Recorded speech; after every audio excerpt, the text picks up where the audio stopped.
जब गुरु बन जाए नीति के रक्षक पर साथ लाएं पक्षपात, तब जन्म लेती है पीड़ा और प्रश्न दोनों। जानिए गुरु द्रोणाचार्य की वो कहानी जो आज भी सोचने पर मजबूर करती है। जय श्री कृष्ण। स्वागत है आपका दर्शन भक्ति चैनल में। आज हम बात करेंगे उस महान गुरुकुल की जहां से निकले अर्जुन, अश्वत्थामा और एक अनजाना नाम एकलव्य।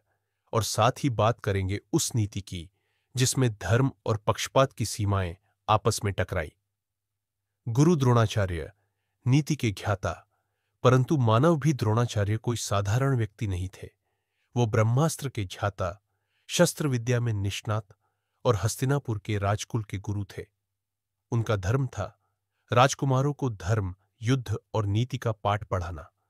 लेकिन वहीं से शुरू होती है एक उलझन, क्योंकि जब एकलव्य जैसा शिष्य सामने आया जिसने बिना दीक्षा के गुरु को अपना आदर्श बनाया, तो द्रोणाचार्य ने क्या किया। एकलव्य की कथा। सच्ची भक्ति पर पक्षपात की छाया। एकलव्य निषाद पुत्र था, वनवासी लेकिन प्रतिभाशाली। उसने गुरु द्रोण को मन से गुरु माना और मिट्टी की मूर्ति बनाकर स्वयं अभ्यास करके महान धनुर्धर बन गया।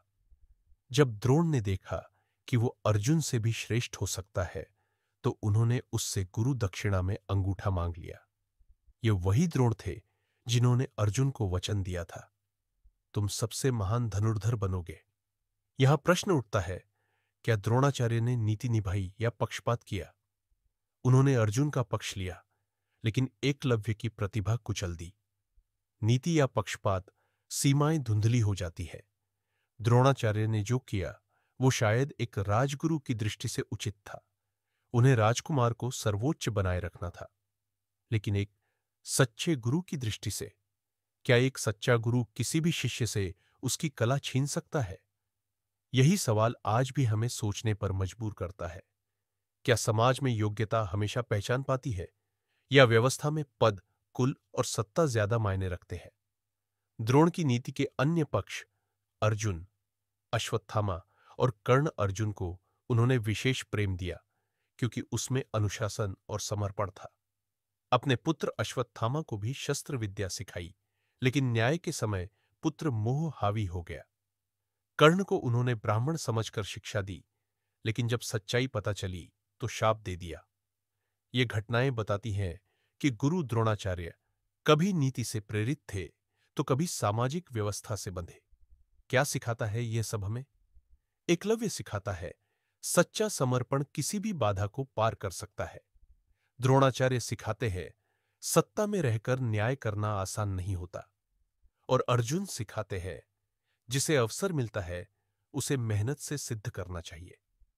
गुरु द्रोणाचार्य की कहानी हमें सिर्फ नीति और पक्षपात के द्वंद्व की सीख नहीं देती, बल्कि ये बताती है कि हर महान व्यक्ति भी गलतियों से अछूता नहीं।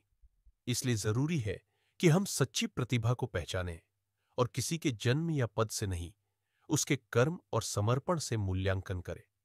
अगर ये कथा आपको सोचने पर मजबूर कर गई हो, तो इस वीडियो को लाइक करें, कमेंट करें, गुरु वही जो न्याय करे, और सब्सक्राइब करें दर्शन भक्ति, जहां हर कहानी सिर्फ भक्ति नहीं बल्कि ज्ञान का दीप भी जलाती है। जय श्री राम।